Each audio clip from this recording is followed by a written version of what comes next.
Hi, how are you, Oliver? I'm good, thank you. Thank you very much. That's good to hear. Look, considering my mic was muted, I don't think people got to hear my intro of you. So would you like to take a couple of minutes just to introduce yourself? Okay, yeah. My name is Oliver Fankem. I'm Cameroonian. I work with ZSL, the Zoological Society of London. We have a Cameroon office. So yeah, I've been working in conservation for the last 20 years now. I'm managing the Cameroon program in the TRIDOM. We have a director, but I'm the one managing the TRIDOM landscape work for ZSL. Wonderful, wonderful. Well, very excited to hear what you have to share with us today. Will you be presenting? Yeah, I guess you're seeing my screen. I cannot see your screen at the moment. Have you clicked share yet? Let me see. Let me double check. All right. Share screen. And yeah, good.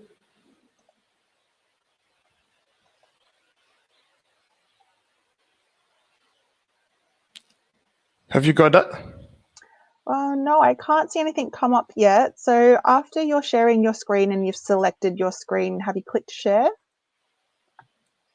Yeah, I did. Ah, that is strange. Oh, wait, I see it come up now. Yes, got it. If you just wanted to switch to the presentation, amazing. There we go. Perfect. I will leave it to you then. Okay, thank you very much. As I said, my name is Oliver Fankem. I'm the TRIDOM landscape manager. So the work I'm going to present is what ZSL does in Cameroon and in the TRIDOM. So our work is mostly on conserving the Dja conservation complex for great apes and elephant. And yeah, you can see this is Africa. The work we are doing is in Cameroon. So this is Cameroon here. This is Cameroon, and this is the Dja. This is the Dja. Just in the middle here is a World Heritage Site, and then this is the more detailed map of the Dja. And then you can see that the Dja is surrounded. This is the river. The blue line here is the river Dja, that surrounds the park. Like 80% of its limits is river. And then around we have economic development. You have logging concessions. You have a dam here, and you have villages around here. So you can see villages. So community. These are community members around here. This is logging concessions. And yeah, so it is 526,000 hectares. It's quite a big protected area. The good thing is that it's pristine, it's at the primitive stage, never locked out. You can see roads. Roads are on the side where we have logging concessions, but inside there's no road. It has never been logged before. Yes, the problem here is poaching for ivory, for leopard skin, for pangolin scales. But logging is going on outside, and ZSL is working really to make sure that the park is protected from poaching, and it's making sure that the development activities around doesn't affect the core area of the Dja. So, in the nutshell, oh, I just want to move. It doesn't go through. Sorry. Okay. So yeah, in Cameroon, as I was saying, ZSL is working in the Dja complex. ZSL is also working somewhere in the coastal area, but I'm going to just dwell and focus on the complex. So it's all about strengthening the wildlife protection and management of the Dja complex. So it's all about making sure this area is well managed, that we have the patrols going on there, using the smart approach that we get the community engaged in there, that we have the private sector around here kind of doing best practices in the way that really keeps the same animals that are in there also present out there, that keeps them alive, so that there's connectivity across the landscape. ZSL is also working to make sure that that we have the science is done, that we kind of collect evidence to inform conservation actions.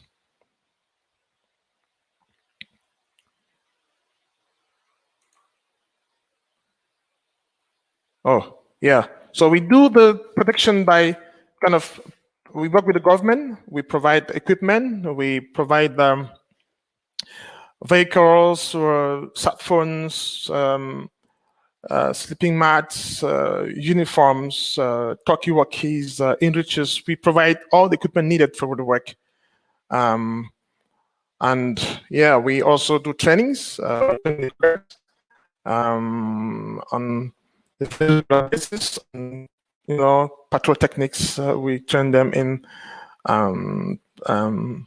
data collection in the field because we use the smart approach. So we train them in GIS, law enforcement, basic policing skills, field navigation. I think I said that already. And then yeah, those are, so we kind of really strengthen the capacities to allow them to work in this very difficult environment.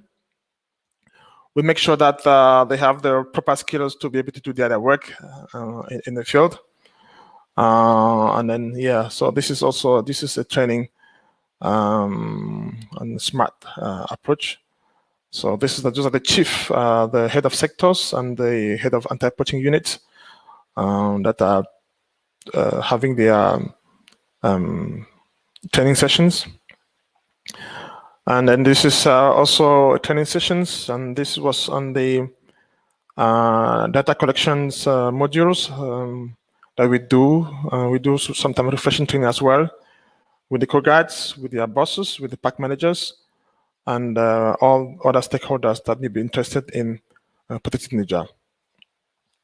So we do also mentoring. So what we teach, we go with them in the forest, we show them how to do that. We make sure that they do it in the right way. We make sure that these guys have competencies, because we think that the training is about capacity building, and they should be able to do it when we're not there. So yeah, we go with them in the forest in terms of navigation, in terms of reading maps. So we do it with practice. We go with them, and after that, we can do it more effectively. That is the kind of standard patrol team with 4 to 5 rangers and 3 or 4 porters that goes in the team. Most often they are in front, and then the porters are behind. That's how they cover the forest in the context of the Dja. Yeah, the terrain is difficult. So yeah, sometimes it's on foot. When there's a little route, that's how it looks like. Not easy, but we provide them with 4-wheel drives with Toyota Land Cruiser, so they can really do their work effectively. Yeah, this is the kind of work that they do, the kinds of coverage. This is what happened last year. So the coverage that they were able to do, you can see how they work in the forest, and this is on foot actually. You can see the coverage. It is important to set the baseline so that we understand what's going on in the forest. They come out with information. We do a kind of debriefing where they come out, and based on the debriefing, the pack managers knows where to send the next patrols. Very important.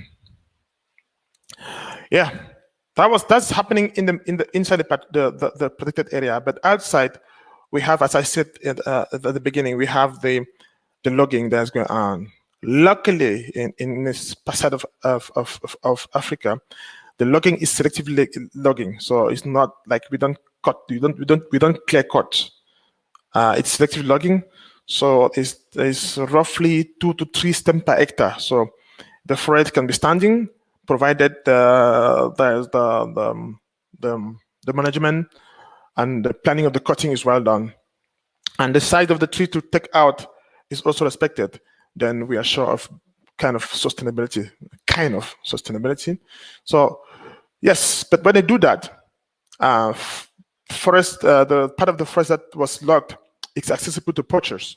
It's accessible to everyone. So we also work to really help those guys around here to apply best practices. So for example, we kind of really teach their teams how to make surveys to know where the animals are in a way that they can protect the animals. So they can tell that, okay, well, this is the very important area for elephant. So even though we log there, we're gonna take precautions so that our logging doesn't really affect the area of the nesting area of a bird, specific birds, or we definitely do the logging in a way that would not push the chimpanzee, for example, out of their territory. There are ways to do that once you know where those very important places are. And then we also make sure that they do anti-poaching patrol in their area, so poachers don't come and use their routes to make poaching.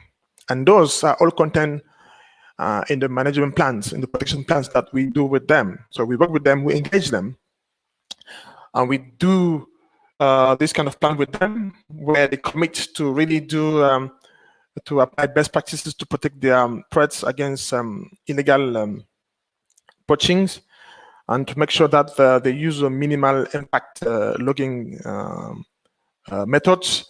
They close the routes when they finish logging. We make sure that they provide animal protein to their workers and to their families, because one of the main problem is that sometimes when the company established, they bring workers from far away, and those workers they also need proteins, and then they kind of increase the demand. So we kind of make sure that the company provides those from the town, and have the protein to come to the base where they are doing the work. And this is very important to make sure that they have a plan for that and that they commit to. And this is what we've been doing over the last 10 years now. Yeah, this is also training the staff of the companies. So in Cameroon, we've managed to really get the company to really work with us together to see what works, what doesn't work. And based on that, we were able to really write a toolkit of wildlife management in the concessions, in the logging concessions. And to date, we are working with schools so that schools applies this method in the way that when the school forestry produce students or produce staff, they're able to work in those contexts, protecting wildlife in the concessions. Yes, the protection of the logging concessions or the park relies a lot on communities. There's no way you're going to make work in the community, protect your park without involving the communities. They are the one that poachers use to go into the park. They're the one that poachers use to go into the concessions to hunt.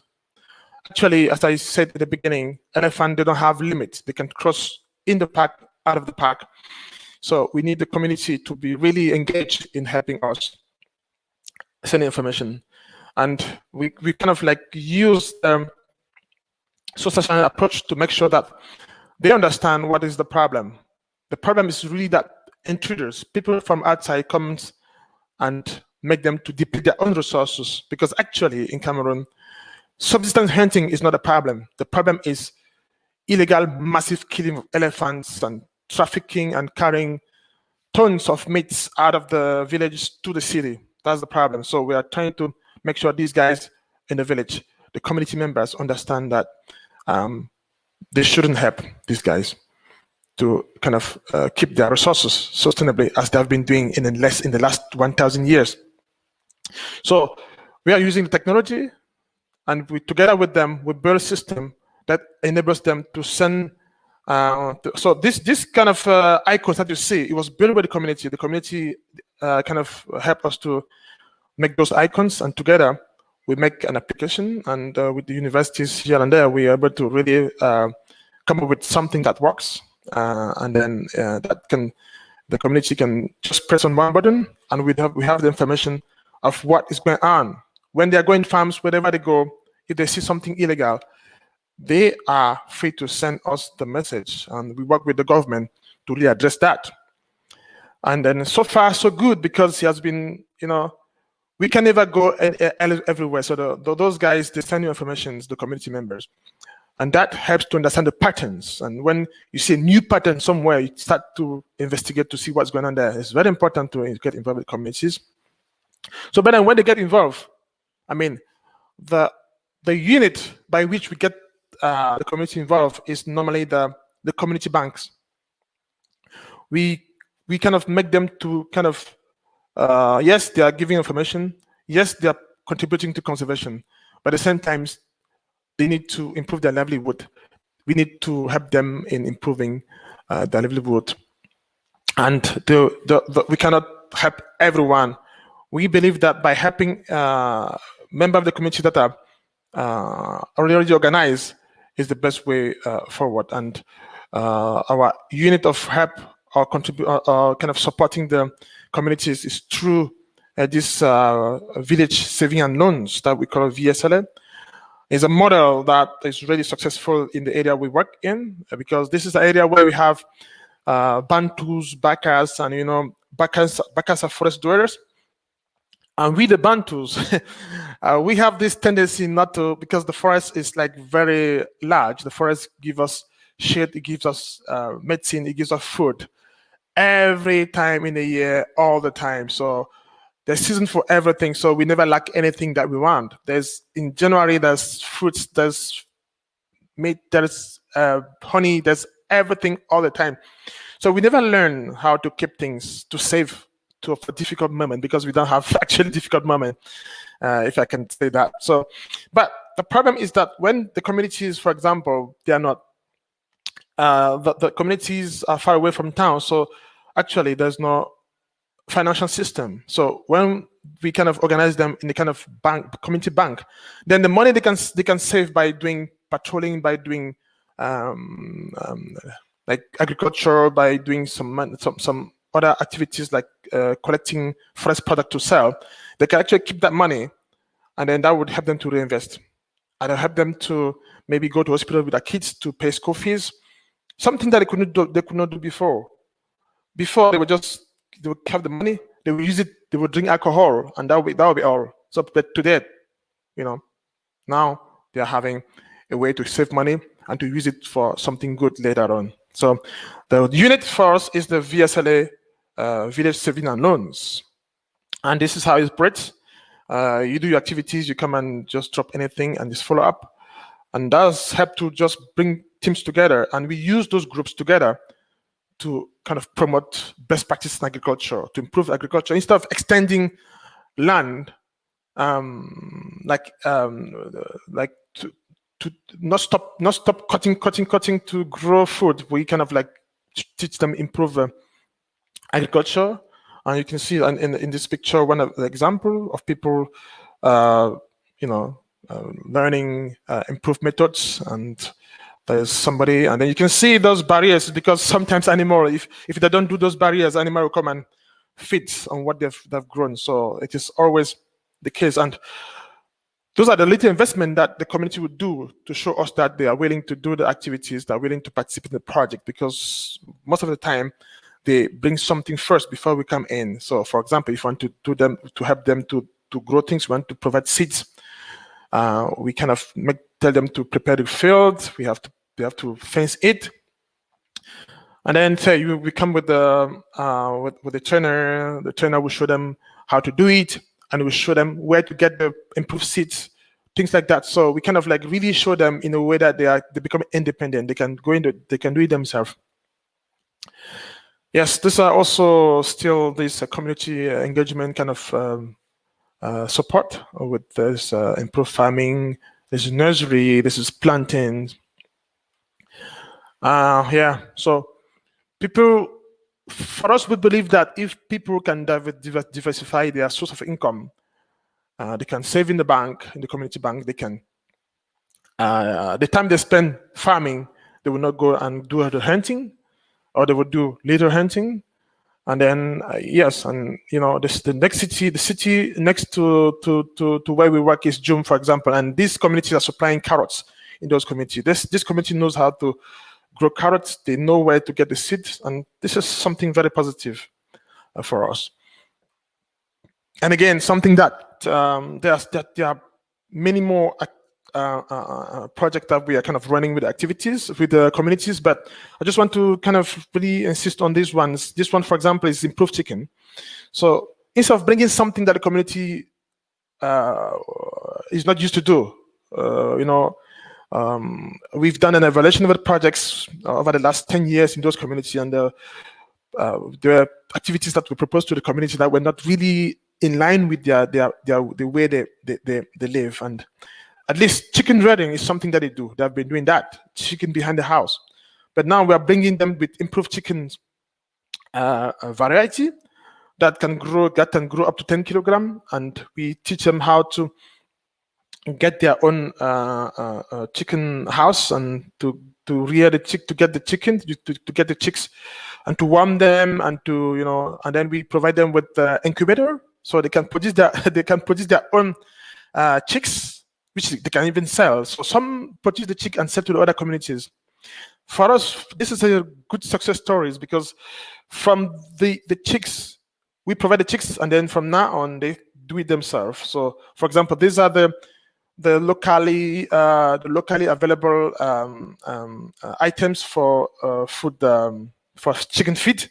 They make the bones of anything that they have, the shelf of the eggshell, the soybean, the corn. They make it, they put it together, and then they blend it. They blend it and they mix it to feed the chicken. So the animal, the chicken feed is done by themselves, and they are taught with their local material, their local production, and it sounds to be successful. The only problem here is like medical kind of follow up, because sometimes with this chick, sometimes.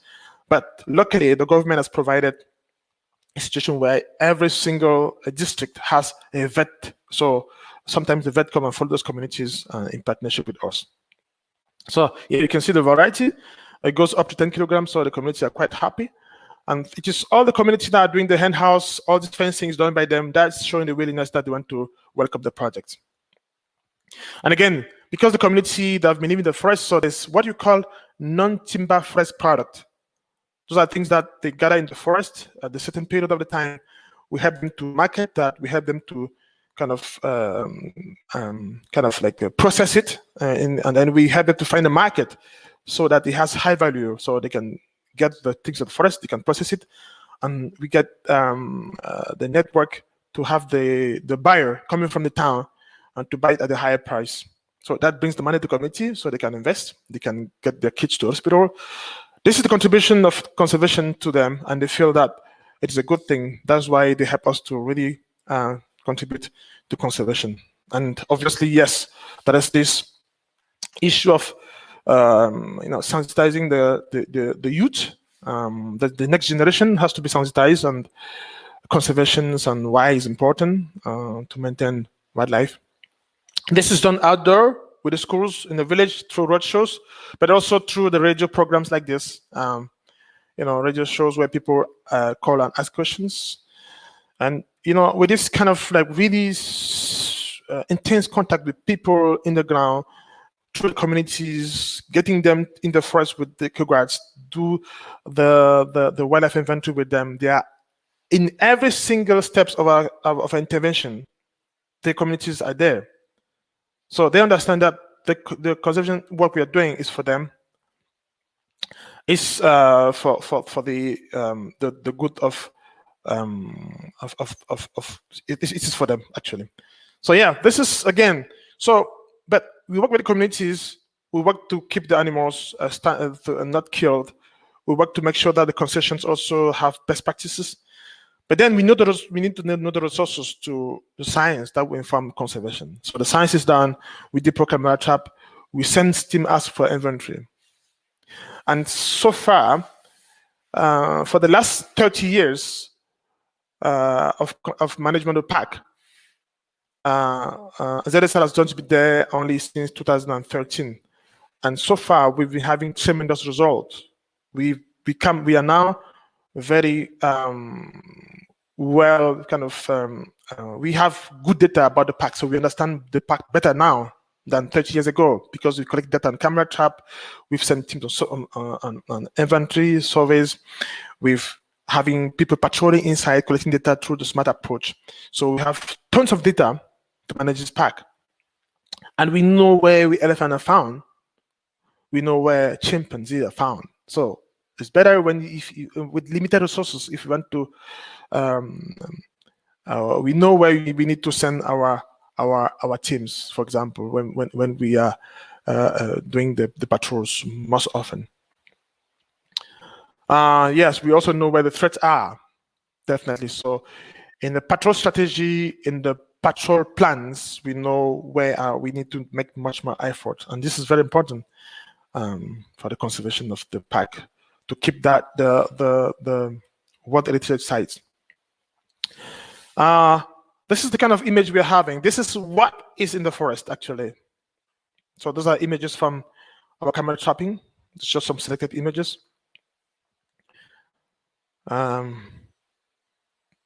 Yeah.